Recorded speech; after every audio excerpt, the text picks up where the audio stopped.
પોરબંદર જિલ્લા પંચાયતના મોટા ભાગના જાહેર માહિતી અધિકારીઓના લેન્ડલાઇન નંબર નકામા હોવાનું સામે આવ્યું છે, જેમાં મોટા ભાગના નંબર બંધ આવે છે તો કેટલાક નંબર અન્ય કચેરીમાં કાર્યરત હોવાનું સામે આવ્યું છે।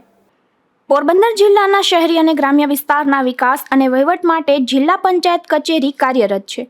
આ કચેરી અંતર્ગત મહેસૂલ, સમાજ કલ્યાણ, ખેતીવાડી, હિસાબી, આરોગ્ય, પરિવાર અને કુટુંબ શાખા, ICDCS શાખા અને બાંધકામ શાખા સહિત 17 થી વધુ શાખા કાર્યરત છે। આ શાખાઓ દરેક નાગરિક સાથે કોઈને કોઈ રીતે જોડાયેલી હોય છે।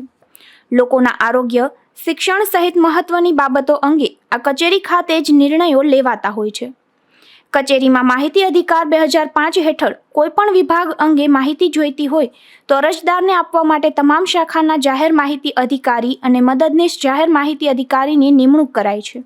આ અધિકારીઓના સંપર્ક માટેના જિલ્લા પંચાયત કચેરી ખાતે એક બોર્ડ મૂકવામાં આવ્યું છે, જેમાં દરેક અધિકારી અને મદદનીશ અધિકારીના હોદ્દા સાથે તેની કચેરીના લેન્ડલાઇન ફોનના નંબર પણ આપવામાં આવ્યા છે અને આ બોર્ડ કચેરીના પ્રવેશદ્વારની નજીક લોકો જોઈ શકે તે રીતે રાખવામાં આવ્યું છે।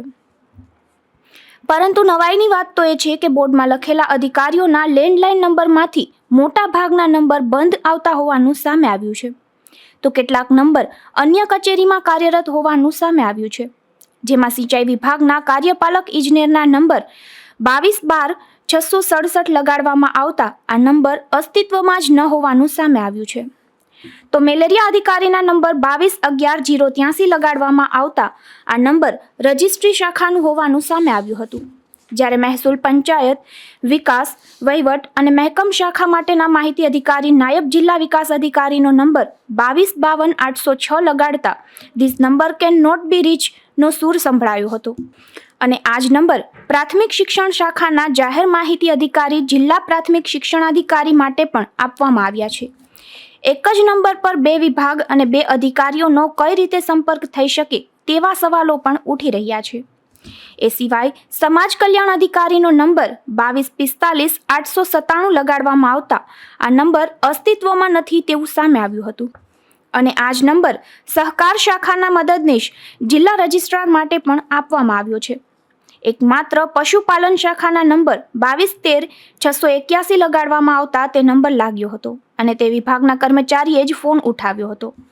મહત્વની વાત એ છે કે આ લેન્ડલાઇન ફોન માત્ર માહિતી અધિકારી જ નહીં પરંતુ જે તે વિભાગના પણ છે।